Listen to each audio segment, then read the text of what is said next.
Бригада скорой помощи ежедневно привозит сюда порядка 5 новых пациентов с коронавирусом или подозрением на инфекцию. Каждый из них находится под пристальным вниманием врачей. С момента поступления состояние Хусена Барханоева менялось неоднократно. Всему виной сопутствующие хронические заболевания. Сейчас ему уже лучше.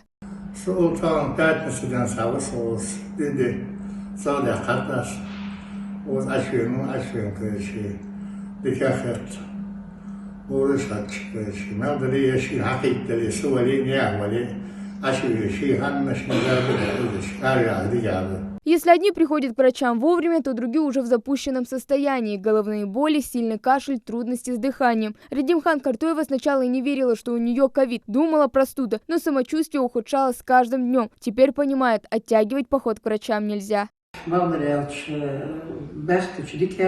Это болезнь, кто как переносит, каждый на ногах его переносит, кто так. Но я первый вижу, лазердахт, врачи, медицина очень сильная, они машинально подключают все препараты, все, что нужно. Уже в запущенном виде, еще она халды, там бояться не надо, через это мы все прошли и проходим. Новый штамм коронавируса распространяется в разы быстрее предыдущих. Исключений нет, в зоне риска все. Помолодела и смертность. Подхватить инфекцию могут и переболевшие. Всего в стационаре лечение проходит 56 пациентов, из них 6 в реанимации. Обстановка сейчас в больнице, она более стабильная, лучше, чем была раньше. У нас идет снижение процента заболеваемости больных.